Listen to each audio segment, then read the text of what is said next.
whoever buys this is going to fall in love with it. Soon the painters are at work, inside and out. It's among the last of the houses that Frank Lloyd Wright built since he died. Remember those weird house styles? So bold, so different. You almost can't believe they're no longer built today. These homes once stood proudly in our neighborhoods, turning heads with every odd angle and unexpected idea. When did we decide that safe and ordinary was better than strange and unforgettable? Imagine waking up in a perfect rounded bubble of math and wonder, surrounded by triangular panels that make you feel like you are living inside a sci-fi novel. That was the dream in the 1970s when the Geodesic dome homes started popping up across America like futuristic mushrooms. Buckminster Fuller, the man who popularized this architectural marvel, really believed it could solve the housing crisis. Strong, cheap, and insanely efficient, it was practically bulletproof. But the dream got weird real fast. For all its strengths, the inside of a dome was one giant acoustic nightmare. Every whisper echoed. Every sneeze was a public event. These homes were always cold in the winter and hot in the summer unless you installed industrial-grade climate control. So yes, they were energy efficient until you had to spend a fortune making them livable. Fast forward to today, and most dome homes are either abandoned, retrofitted beyond recognition, or sitting as curiosities in architectural photo blogs. They were brave, weird, and completely unforgettable, but they just were not built to blend in with the picket fences of suburban life. Now this one looks like something you would see in a fantasy book or on a cartoon planet. Mushroom houses, sometimes called organic pods, were architectural rebellion in its softest, strangest form.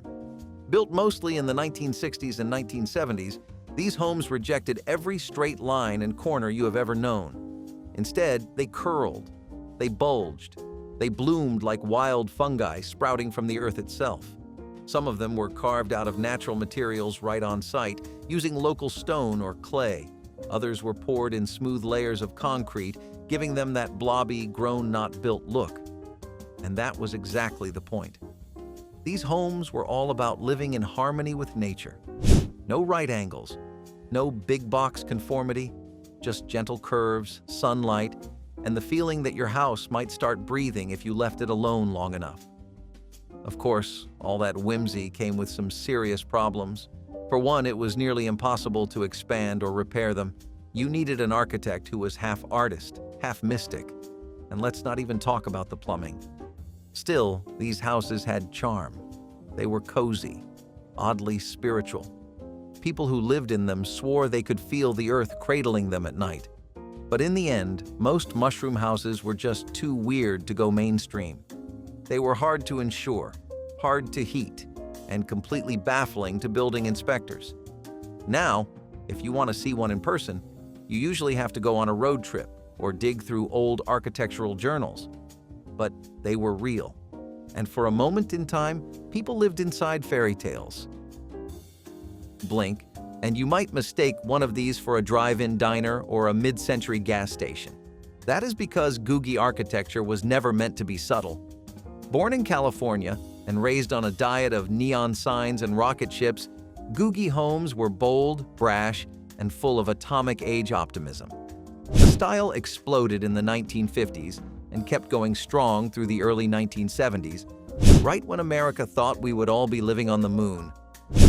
Roofs were jagged, slanted, and sharp like paper airplanes in mid-launch. Giant windows angled out like spaceship windshields. Some had starburst patterns built into the walls, while others proudly featured saucer-shaped patios and overhangs that made the whole house look ready for liftoff. Inside? Just as wild. Think bright oranges, metallic wallpaper, and built-in control panels that looked like mission control, but just turned on the lights. But all that flash had a short shelf life. The materials aged poorly. The designs became impractical, especially when energy costs started to spike. Worst of all, the future these houses were built for never really showed up. The moon bases stayed in science fiction, and the people building homes wanted something simpler, something cheaper, something normal. So the Googie homes faded out. Some were demolished. Others were remodeled into bland, unrecognizable shapes. Today, only a handful survive in original form, and they feel more like time machines than homes. But if you ever pass one by, you will know. That pointed roof, that glass wall, that Jetsons vibe, it was trying to take off. And for a little while, it really did. At first glance, you might not even know there was a house there. Just a grassy hill with maybe a door peeking out from the side like something out of a Hobbit story. But in the 1970s, underground earth-sheltered homes were seen as the smartest, most sustainable way to live. The energy crisis had people scrambling for answers, and burying your house beneath dirt seemed like a pretty decent one. These homes stayed cool in summer, warm in winter, and required very little energy to regulate temperature. That was the pitch, and for many, it worked, at least for a while. The idea was to blend in with the earth, to make homes that did not disrupt nature but became part of it. Builders carved them into hillsides or built berms around them. The roofs were often covered in grass, flowers, or even small gardens. But here is where things got complicated. Ventilation was tricky, mold was common, and the interior layouts felt more like bunkers than homes. Natural light was limited unless you spent a fortune on custom skylights or glass walls. And let's not forget water damage. When it rains and your roof is literally soil, things can get messy fast. People were enchanted by the promise of these homes, but often overwhelmed by the upkeep. Still, for a brief moment in architectural history, the idea of hiding your home in plain sight felt revolutionary. And though most of these homes have been abandoned, filled in, or built over, they left behind a quiet question. What if living closer to the earth meant literally living inside it? Take a look at an old Octagon house and your brain might freeze for a second. It is not quite round, not quite square. Just 8 flat sides forming something that looks like a stop sign you could live in. This style first hit the American scene way back in the 1800s, but it had a strange revival during the mid-1900s, especially in the 1960s and 1970s when alternative living was having a moment. The thinking behind it was surprisingly practical. More walls meant more windows meant more sunlight. That meant healthier living, at least according to Orson Squire Fowler, the man who originally championed the design. And he was not wrong. These homes were bright, airy, and oddly calming on the inside. The symmetry gave them a certain balance, but they were also disorienting. Rooms were hard to furnish. Doors and hallways rarely lined up the way you expected. And let's be honest, try explaining to a contractor why you want your new home shaped like a giant polygon. Most people had no idea how to build or renovate them. They confused guests. They confused builders. And eventually, they just quietly vanished from the housing market. Today, a handful of Octagon houses still stand. Many of them converted into museums, bed and breakfasts, or historical landmarks. But as a regular family home, they just never stuck. Still, there is something about them that feels noble. They tried to rewrite the rules. And for that alone, they earned their place in the weird, wonderful history of American housing. There is something magical about walking past a house that looks like it was pulled straight from a fairy tale. Tiny turrets, swooping rooftops, crooked chimneys. It is like Hansel and Gretel got into real estate. These were the Storybook houses. They first showed up in the 1920s, a kind of architectural comfort blanket after the trauma of World War I. But they got a strange little second wind in the post-World War II boom, when developers started trying to add whimsy to the new suburbs. These homes were fantasy made real, full of charm and detail that did not need to be there, but made you smile anyway. The doors were arched. The windows had diamond panes. Everything looked slightly askew, but in the best possible way. Inside, you might find wood-beamed ceilings, built-in reading nooks, and fireplaces that looked like something out of a medieval inn. The whole idea was to make life feel softer, safer, a little more enchanted. But magic has a price. These homes were expensive to build and even harder to repair. Every curved roofline, every decorative flourish meant extra work. And as America leaned further into sleek minimalism and mass production, there just was not room for this much personality anymore. Builders dropped them, buyers stopped looking, and slowly these homes disappeared from the blueprint. Today, they are beloved oddities, preserved in pockets of old neighborhoods or snapped up by nostalgia-loving renovators. They are strange, beautiful, and completely impractical. But for one moment in time, people believed in fairy tales and then lived in them. If someone told you their house came in a kit and looked like a bubble, you would probably think they were kidding. But in the 1970s, the mobile dome pod was a real thing. People were genuinely living in futuristic-looking, prefabricated orbs that looked like something from a moon base. These were experimental homes meant to challenge the very idea of what a house should be. Portable, compact, round. They were made of fiberglass, plastic, and lightweight metals, and they could be transported almost anywhere. Some even floated. It sounds wild, but there was something exciting about the freedom they offered. They represented mobility, independence, and the hope that one day our homes would be as flexible as our lives. But the reality was more like a dorm room inside a fishbowl. The space was cramped, insulation was laughable, and building codes had no idea how to handle them.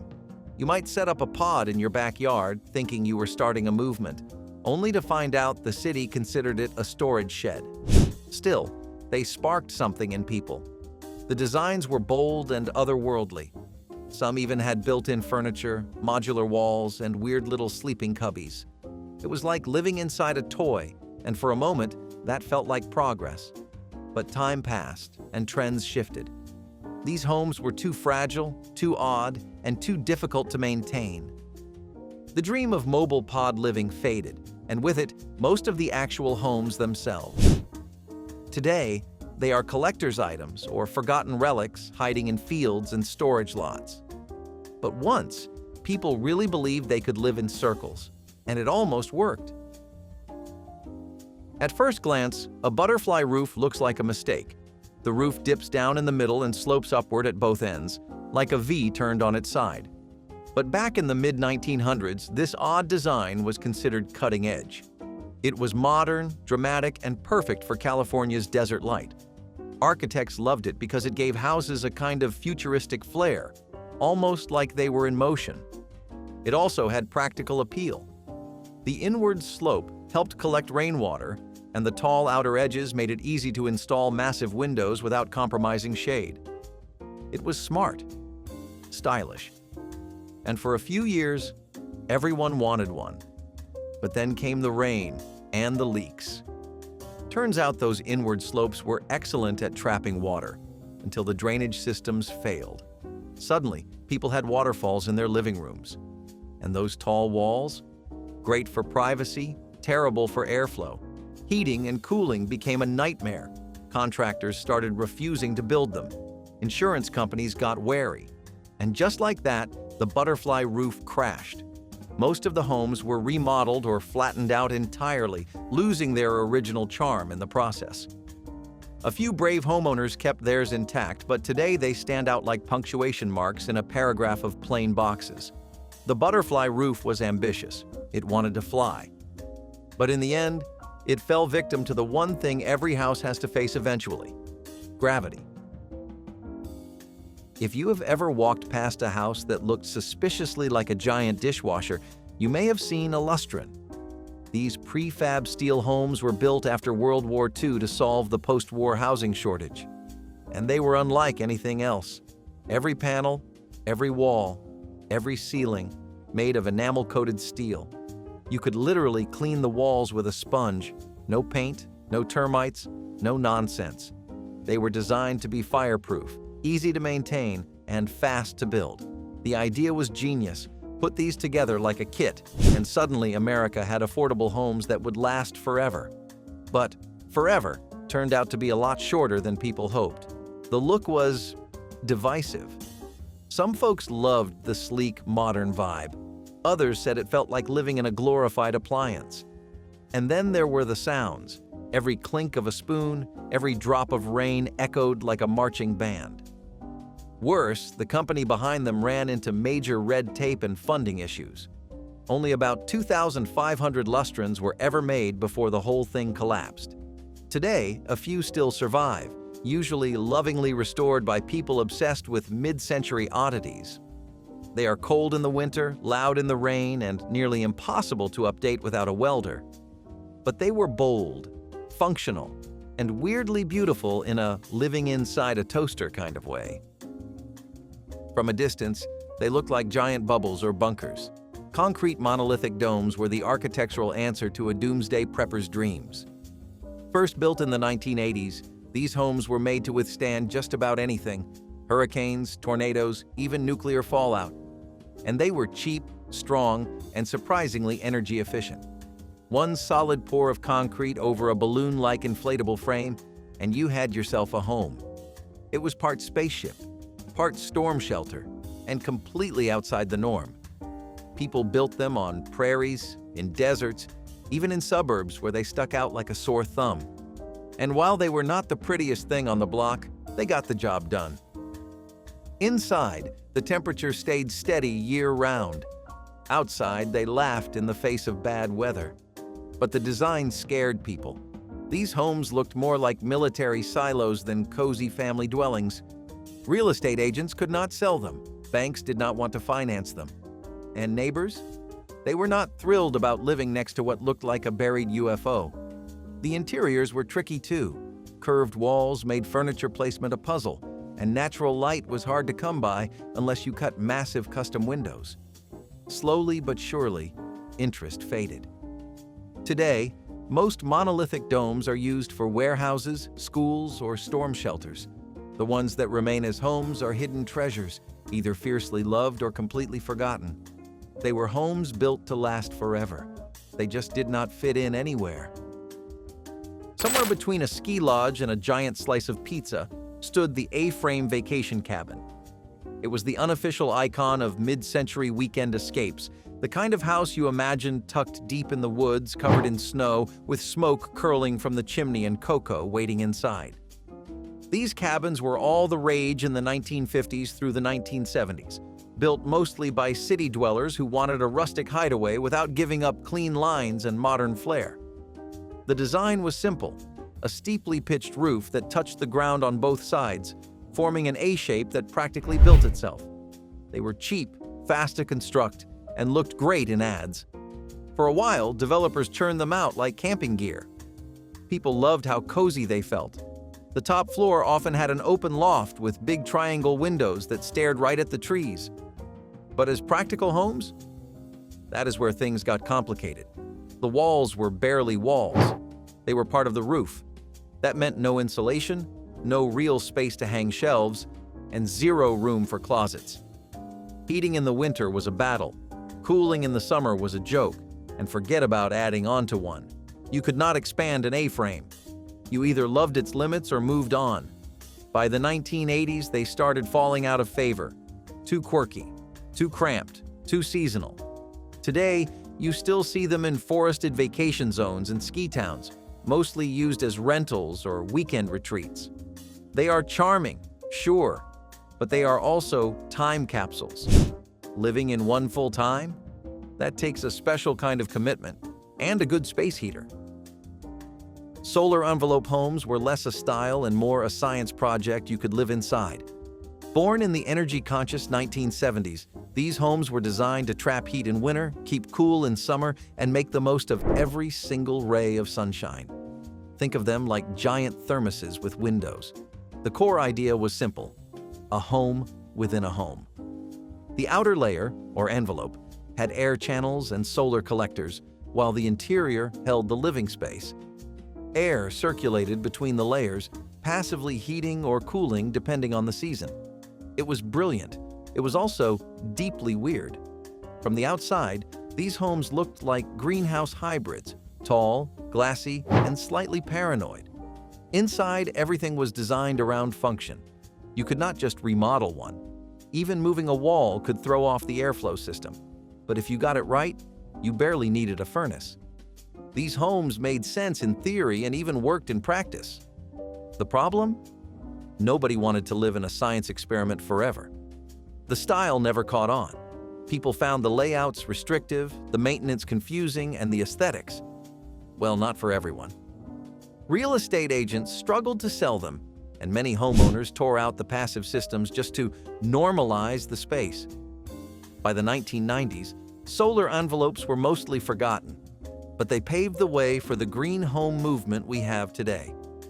You may not see their glassy frames anymore, but the lessons they taught about light, air, and balance still echo in architecture now. They just had to crawl so smarter homes could walk. Living in a brutalist residential block was like camping inside a concrete sculpture. Harsh lines, exposed materials, everything gray, everything raw. These homes were born out of a philosophy that said beauty was found in function and nothing else.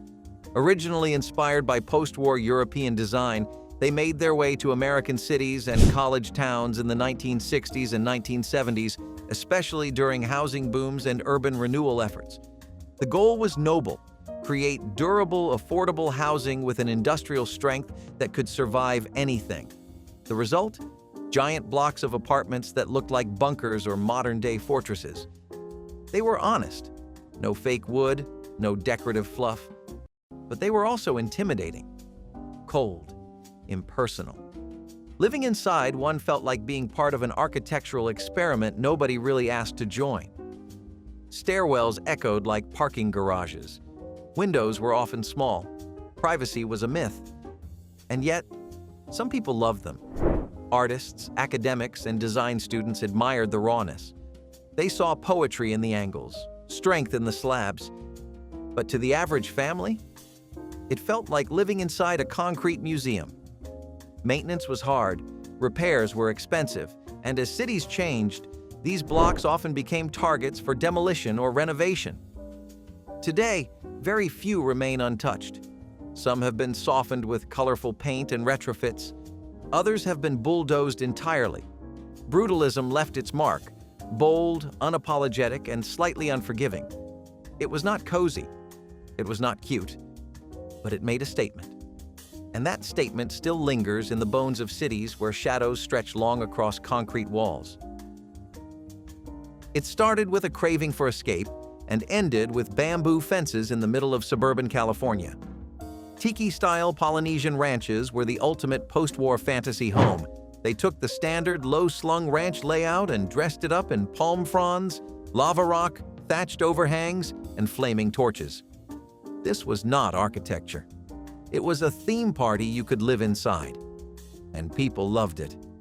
The 1950s and 1960s saw America fall head over heels for all things exotic. The tiki bar boom swept through the country, and soon that escapism spilled into the suburbs. Suddenly, you had backyard luau pits, carved wooden masks on the walls, and decorative waterfalls in the foyer. These homes tried to turn everyday life into a vacation. But just like a vacation, they could not last forever. The materials were delicate. Thatch and bamboo do not hold up well in most climates. The designs clashed with neighborhood trends, and after a while, people began to see the style as more kitsch than cool. Cultural sensitivity also caught up. These homes were not built to honor Polynesian tradition, but to decorate with it. Interest faded. Homeowners covered up the fake volcano rocks and swapped the tiki bars for breakfast nooks. What is left now are fragments, some restored by collectors, others forgotten behind newer facades. But for a while, these houses offered something no other style could: a daily escape from American suburbia, one flaming torch at a time. If you have ever seen a house that looks like half a tin can buried in the ground, you have seen a Quanet Hut. These homes were never meant to be permanent. They started as military shelters during World War II, lightweight, easy to ship, and simple to assemble. After the war, thousands were sold to civilians for cheap, and suddenly, people were living inside metal tubes. The design was pure utility. Curved steel panels formed the shell. There were no corners, no angles, just one giant arch from floor to ceiling.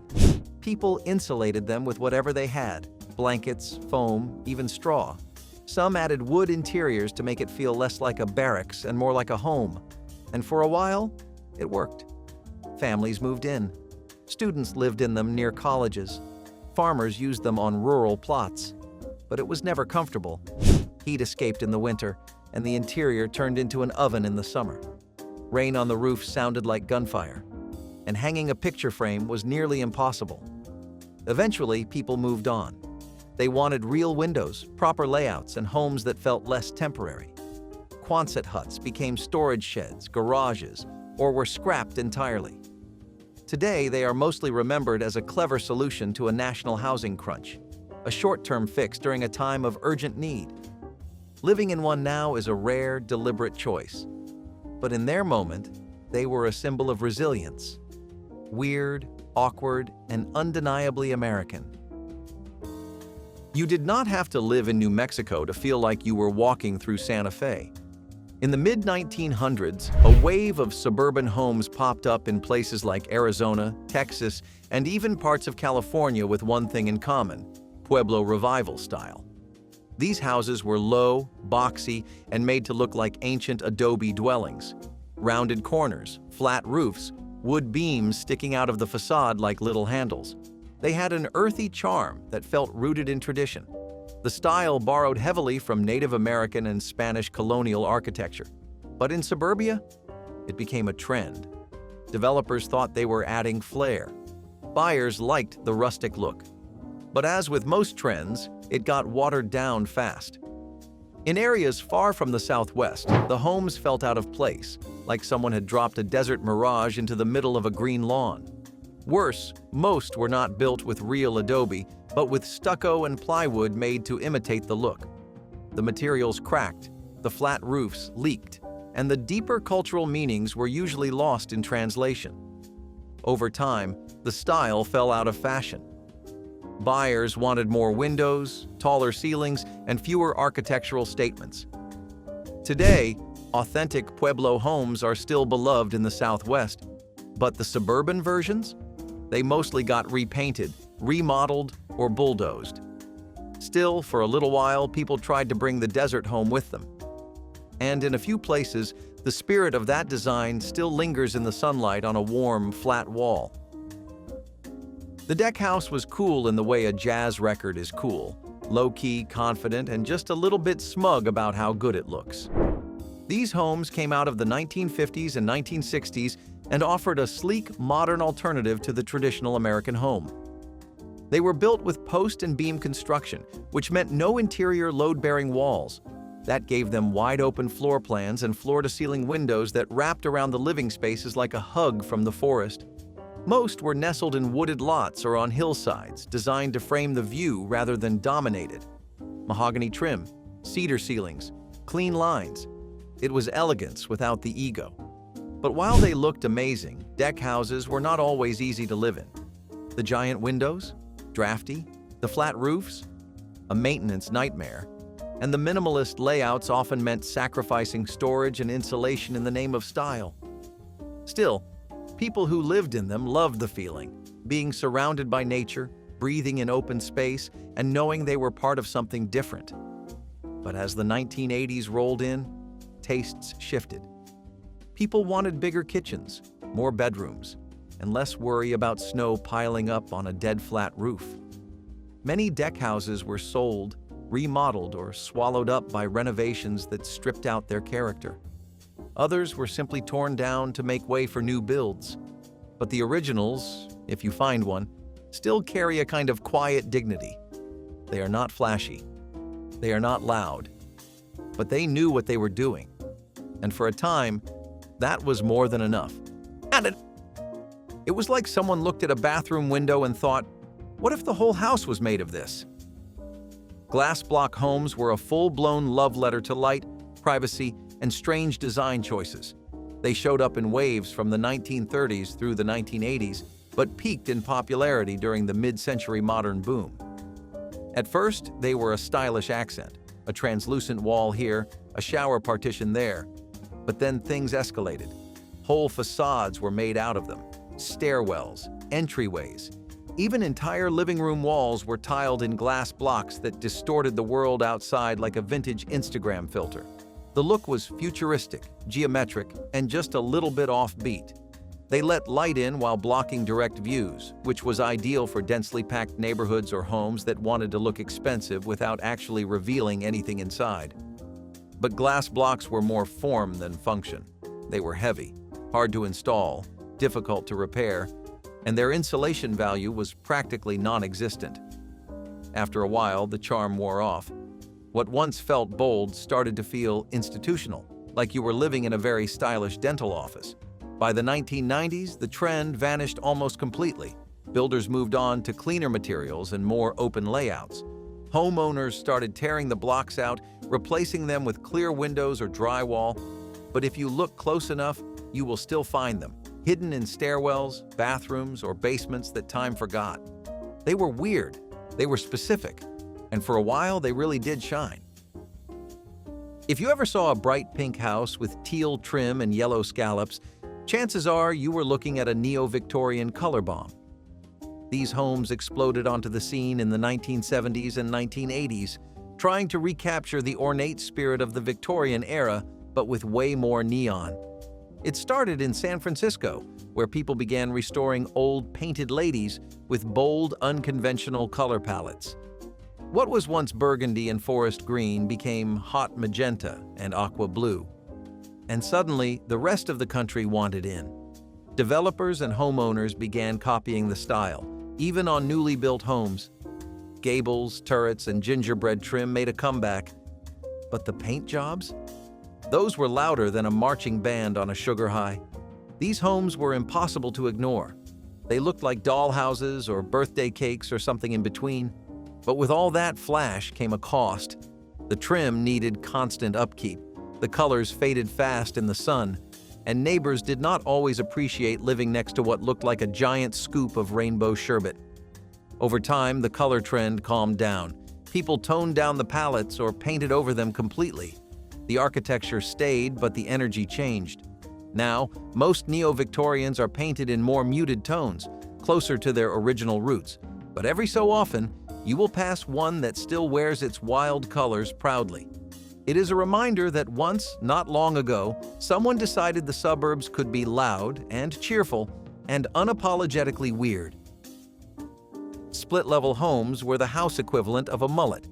Business in the front, party in the back. They became the ultimate suburban dream in the 1960s and 1970s, promising more space without taking up more land. The layout was clever. Walk into the main level, then choose. Upstairs to the bedrooms, downstairs to the den or rec room. It felt modern, dynamic, and adaptable for growing families. Kids could run wild downstairs while the adults watched television in peace. There were usually garages tucked into the lower level, and giant front-facing windows to let in natural light. From the outside, they looked neat, orderly, and just a bit futuristic. But over time, split levels started to feel less like a clever puzzle and more like an awkward compromise. The stairs, always just a few steps, became a hassle as people aged. Open concept living started to trend, and the choppy floor plan made renovations difficult. The layout also confused people looking for a true two-story or a one-level home. It was in between, and that made it hard to categorize and harder to sell.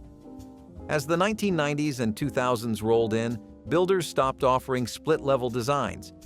People wanted big, open, great rooms, island kitchens, high ceilings, not three small half-floors stacked on top of each other. Today, split levels are still out there, tucked into older neighborhoods. Some are being rediscovered, remodeled, or embraced by people who love a retro vibe. Others just sit quietly, relics of a time when the American dream was a little more compartmentalized. Tucked quietly beneath the sink, the under-sink water heater was one of those features you never thought about, until it saved you 5 minutes in the morning. These little tanks provided instant hot water to just one faucet. Perfect for hand washing, quick dishes, or shaving if your sink doubled as a grooming station. Unlike the giant water heater in the basement, this one was small, efficient, and practically invisible. In homes where the main water heater was far away, these under-sink units made life easier. No waiting for hot water to snake through the pipes. But over time, centralized systems improved. builders started planning homes with better plumbing routes. Energy efficiency standards changed, and these tiny tanks were declared unnecessary. Today, most have been removed or sit unplugged, collecting dust in old houses.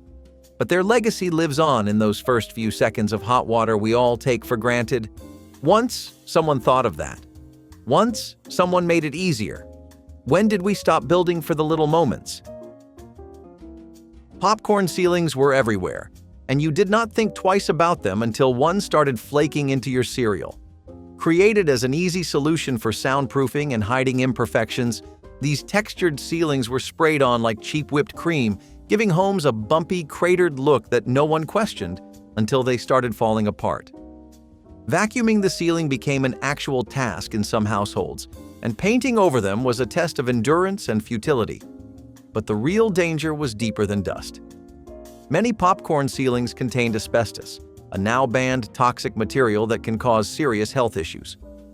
Once people found out, the ceiling went from being just ugly to outright terrifying. Suddenly, every flake falling from above felt like a silent threat you could not ignore. That meant removing them was not just inconvenient, it was dangerous and expensive. Families who had lived under them for years were suddenly advised to bring in professionals just to make their homes safe again. Something meant to be invisible became the most threatening part of the room. And the disasters did not stop there. Just take a look under your feet. The butter mold was once a quiet symbol of pride that lived in farmhouse kitchens and rural homes across the country. Before butter came in sticks wrapped in wax paper and stacked in supermarket coolers, it was made by hand, from cream churned for what felt like hours. But churning was only half the ritual. The real finish came when that butter, thick, golden, and soft, was pressed into a hand-carved wooden mold. These molds came in all shapes and designs: roses, wheat stalks, stars, initials. Some were simple, some were intricate, but all of them said the same thing. This was made with care. They were not just decorative, they were a mark of identity. In local markets and community fairs, families were recognized by their unique butter stamps. It was not branding, it was heritage, a kind of craftsmanship that was passed down like a recipe. Butter molds were rinsed, dried, and stored in the coolest cupboard. They were cleaned with a toothbrush, handled like treasure. Today, you will find them dusty on antique shelves, mistaken for cookie presses or quaint kitchen decor. But they were never just for show. They were the final touch to a process that took time, patience, and love. When did we stop honoring the beauty in what we used to make by hand? If your grandmother had a Nutmeg Grater drawer, you already know this was not about convenience. It was about pride. Tucked away like a secret compartment, this tiny wooden drawer usually had a built-in metal grater inside, fixed to the bottom or back wall. You would slide it open, pop in a whole nutmeg, and grate just enough to finish your pumpkin pie or rice pudding. It was oddly luxurious for such a tiny task. People swore that freshly grated nutmeg was leagues above the powdered kind from the store. And in kitchens that ran on rituals, this mattered. Nutmeg had a smell that meant something. Holidays, Sundays, a warm drink on a cold evening. It was the finishing touch, the kind of detail that showed you cared about flavor, not just filling bellies. One twist of that drawer and the kitchen felt instantly more personal. But as time went on, spice blends got pre-mixed, and the grater drawer seemed too specific for modern use. Most disappeared when newer cabinets came in. The metal rusted, the drawer warped, and eventually it was either nailed shut or tossed out with the old silverware. But once, it was a mark of a thoughtful kitchen, one where flavors came from effort, not a jar. Next time you taste store-bought eggnog, ask yourself, what tiny traditions did we leave behind? Harvest Gold was never meant to be subtle. It was loud, it was proud, and for one strange decade it coated every surface of the American kitchen. Paired with avocado green or orange, it was not just a color, it was a statement. You would find it on fridges, ovens, mixers, even your mom's favorite Tupperware. Advertisements promised it would bring warmth and cheer. But step into a Harvest Gold kitchen today, and it feels less like nostalgia and more like stepping inside a mustard bottle.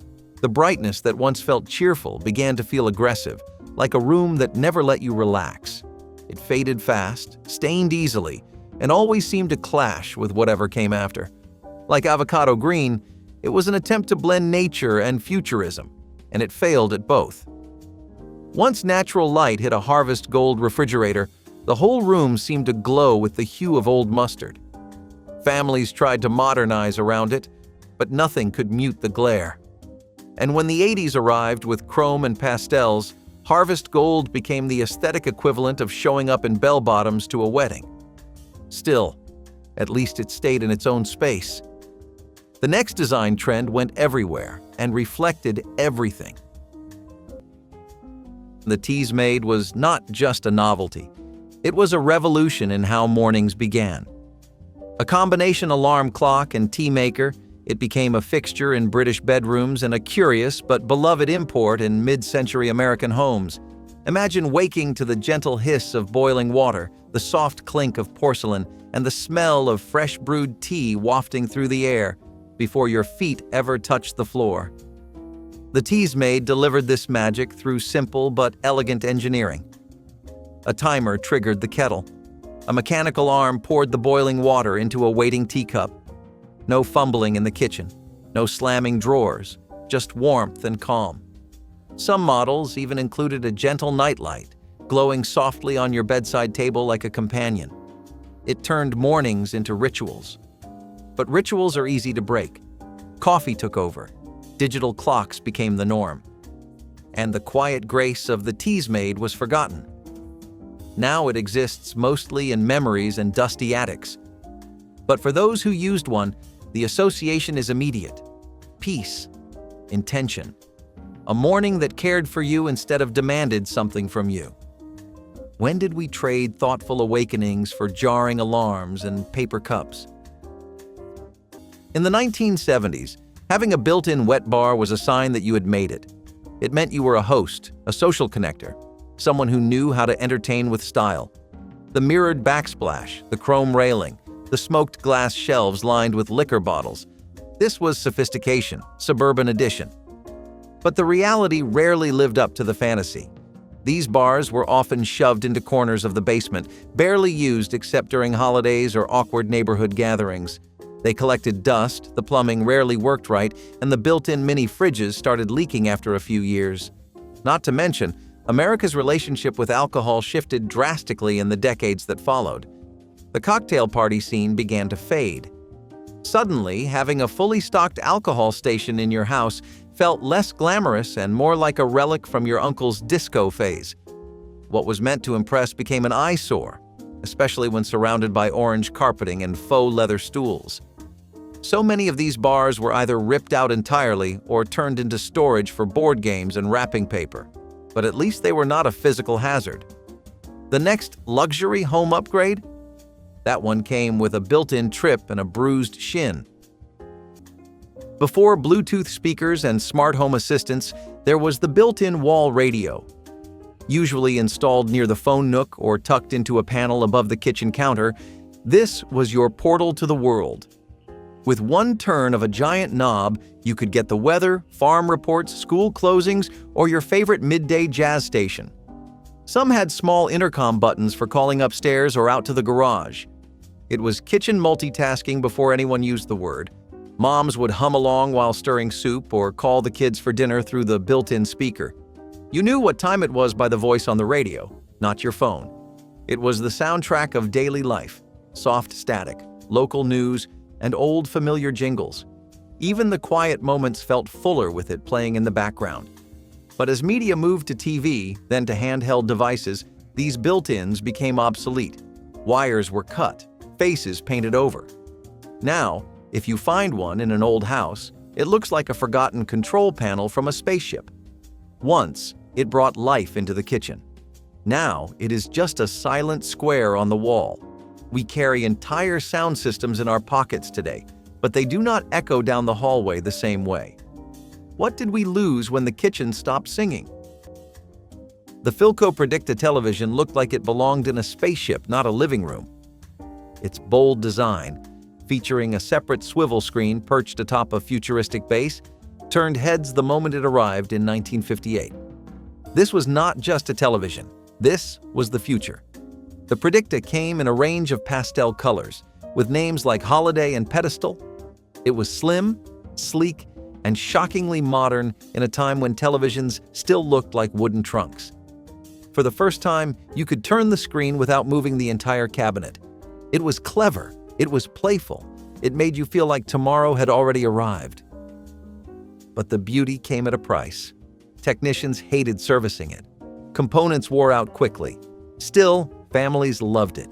They gathered around it, cross-legged on shag rugs, watching black and white broadcasts with wide eyes. It made television magical. Not background noise, not distraction. Magic. But magic is fragile. And soon, newer sets with fewer quirks replaced it. The Predictor faded into memory, too strange for the mainstream, too delicate for time. Now it lives in vintage stores and collectors' basements, quietly glowing with nostalgia. How did the most visionary television of its era become a footnote in history? In-house saunas started popping up in the 1970s like a middle-class fantasy made real. Inspired by Scandinavian wellness and the rise of holistic health trends, homeowners dreamed of private steam rooms where they could detox, unwind, and soak in luxury. And for a few weeks, maybe even a few months, they did. But the novelty wore off faster than expected. The saunas were often tiny, tucked into the basement or spare bathroom, and felt more claustrophobic than calming. The wood slats warped, the heaters broke down, and the electricity bills soared. Even worse, many homeowners realized they did not actually enjoy sitting alone in a hot box after a long day. Some tried to repurpose them as storage closets. Others just shut the door and pretended they were never there. Over time, the cedar scent faded, and the dream of in-home wellness was reduced to a dusty box full of broken thermometers and regrets. Still, as one form of self-care faded, another visual trend picked up steam, one that promised to bring bold personality to every wall, only to become a homeowner's worst nightmare.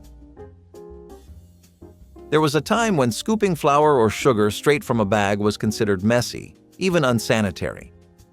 So someone had a brilliant idea. Deep wooden drawers fitted with smooth metal bins and little mounted scoopers. You would slide it open, scoop out just the amount you needed, and close it back up.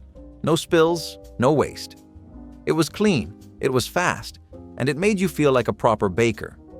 These drawers usually lived near the stove or prep station, and they made baking feel like a craft, like painting, but with cinnamon rolls. Every scoop felt intentional, like part of a recipe passed down through hands and time. You measured with care, not just precision. But with the rise of pre-measured mixes and bagged ingredients, the scoop drawer lost its place.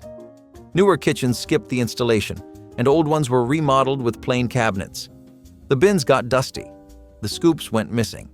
Now, most people would not even recognize the little hooks inside, let alone know what they were for.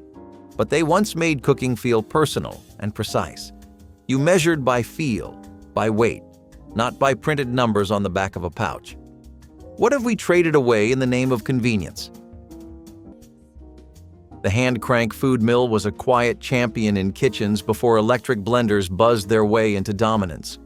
With its simple design, a bowl, a blade, a hand crank, and a strainer, it turned soft vegetables and fruits into smooth purees with nothing but elbow grease.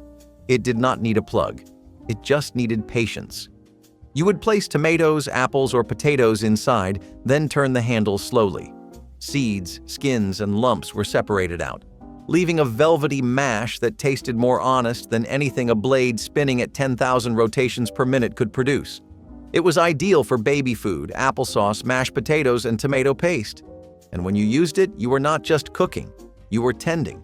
You were shaping food into its gentlest form. You felt connected to the process. And maybe, just maybe, the food tasted better because you worked for it. As technology took over, the hand-crank mill faded into storage, its quiet rhythm replaced by roaring motors and flashing lights. But in some kitchens, it still lives, reliable, low-tech, and full of dignity. It is not fast, it is not sleek, but it reminds us that sometimes food is better when made slowly, one turn at a time.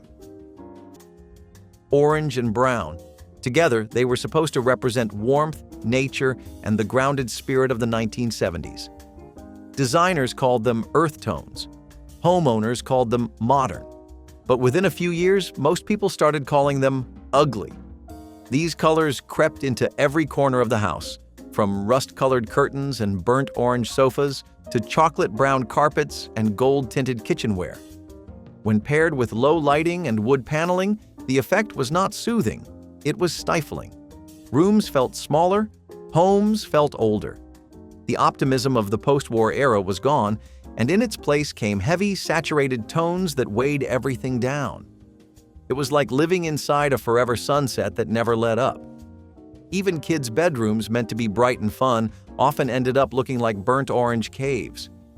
By the time the 1980s rolled around, decorators ran screaming toward pastels, neon, and glass. Orange and brown were buried under coats of white paint and forgotten, like the dusty shag carpets they often matched. But style was not the only thing people gave up on. Sometimes, even the furniture itself just gave out. Warming drawers used to be the quiet hero of the kitchen, especially when dinner was not ready all at once. Tucked just below the oven, this thin, shallow drawer kept plates warm so that food would not go cold before it reached the table. You would set it to low, slide in your dishes, and when the roast came out, everything was ready to serve piping hot. This feature was a nod to formality. Meals meant something, and every detail mattered.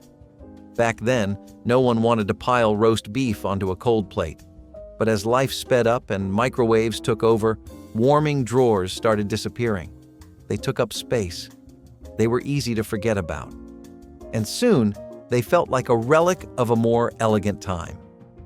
Builders stopped including them in standard models, and even higher-end kitchens started to phase them out. Now, if you see one, it is usually mistaken for a storage drawer. But once, it meant warmth, literally and figuratively. It meant taking care, not just serving food. When did we stop setting the table like it was worth it? At some point, someone decided mirrors did not belong on just the walls of dance studios. They belonged in your living room too. Mirrored walls were supposed to open up small spaces and reflect natural light. What they actually did was double your clutter, amplify fingerprints, and make your guests deeply uncomfortable. People would walk past their own reflections during dinner, trying not to make eye contact with themselves. The idea was chic. The reality was cold, clinical, and impossible to keep clean. What was meant to make your room look bigger ended up making it look busier, messier, and 10 times more high maintenance. And once one mirror cracked or peeled, the illusion of glamour shattered instantly. Every smudge, every streak, every greasy fingerprint stood out like graffiti. If you tried to hang art on them, you ended up with a framing nightmare. And if one cracked, it did not just ruin the wall, it shattered the illusion entirely. Mirrored walls were the visual equivalent of trying too hard, and as it turns out, they were not even the most fragile design feature of the decade. That title belonged to something hiding right above your head. The O'Keeffe and Merritt Aristocrat range was not just a stove, it was a throne. Towering over every other appliance in the room, this 734-pound marvel was the ultimate status symbol in post-war kitchens. It did not whisper innovation, it shouted it.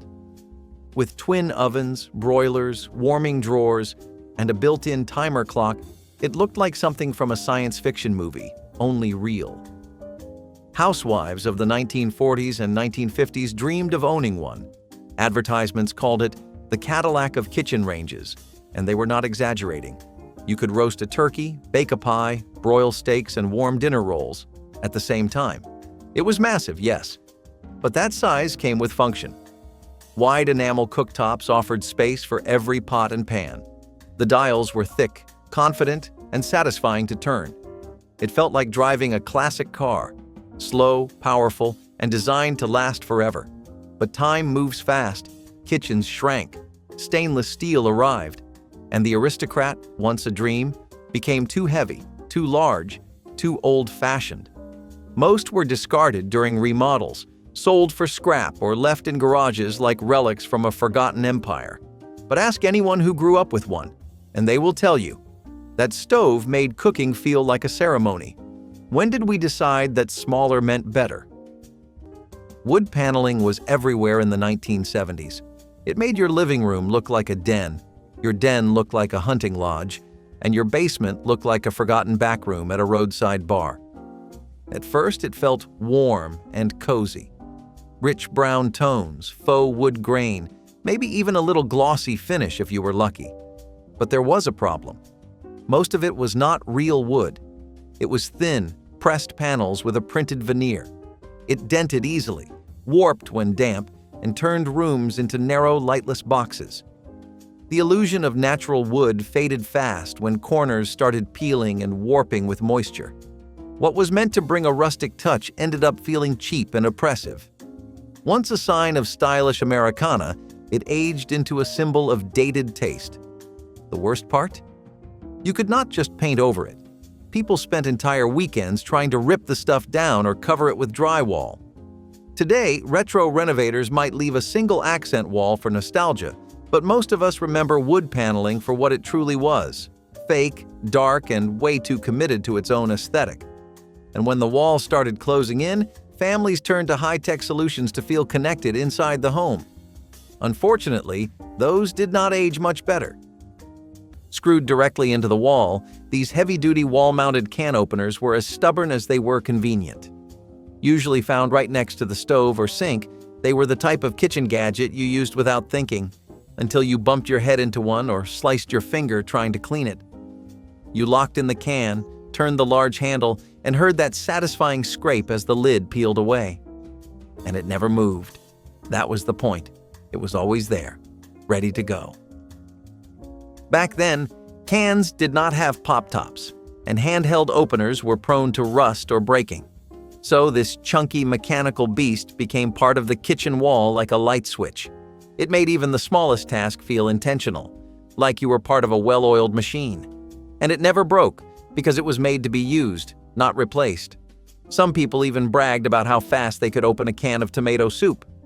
But as kitchens modernized and designers chose clean lines over utility, wall-mounted can openers became kitchen fossils. They were ripped out and tossed away, their holes patched up and painted over. Now, most folks do not even recognize them. But if you ever find one, run your hand along the gear teeth. It might just stir something in you. Why did we stop building things to stay put? Plastic laminate countertops were everywhere in the 1970s, bright, glossy, and available in an endless parade of colors and faux textures. From butcher block prints to swirling marbles, these surfaces were supposed to look fancy without the fancy price tag. And for a short while, they did. But the plastic finish scratched easily, melted under hot pans, and chipped if you dropped anything heavier than a spoon. The edges would start to curl, the seams would swell, and if water got underneath, the entire counter could buckle. Once the damage started, there was no easy fix. Families either lived with the bubbling mess or had to replace the entire slab. Still, for a generation strapped for cash but hungry for style, laminate was the default. It felt modern until it very suddenly did not. And when people stepped outside to escape the chaos of the kitchen, they were often met with a patio that was just as frustrating. The cold spot refrigerator was not just an appliance. It was the promise of a modern American life, humming quietly behind a steel door. Born in 1928 and sold by Sears for nearly 50 years, it was as dependable as it was beautiful. But in 1935, the cold spot became something extraordinary. That year, legendary designer Raymond Loewy transformed it into a sleek, curved monument to the future. Gone were the clunky bolts and exposed hinges. In their place, smooth lines, minimal handles, and a shape that looked more like a Cadillac fender than a food locker. It was the first refrigerator to look good in the spotlight, not just behind the scenes. Inside, it had adjustable shelves, crisper drawers, and butter compartments, all luxuries at the time. It was quiet, reliable, and built to last for decades. Families placed cherished leftovers in its embrace. Birthday cakes, cold fried chicken, pitchers of lemonade. This was where comfort lived. And yet, The cold spot's legacy faded as mass manufacturing favored cheaper materials and disposable models. The beauty disappeared. The silence was replaced with buzz and blinking lights, and the promise of forever was swapped for one-year warranties. When did we decide that cold convenience was more important than warm design? The Filco Predictor television looked like it belonged in a spaceship, not a living room. Its bold design, featuring a separate swivel screen perched atop a futuristic base, turned heads the moment it arrived in 1958. This was not just a television. This was the future. The Predictor came in a range of pastel colors, with names like Holiday and Pedestal. Lived in one of these or just missed the weird old days? Share below, hit like, and subscribe for more lost home stories.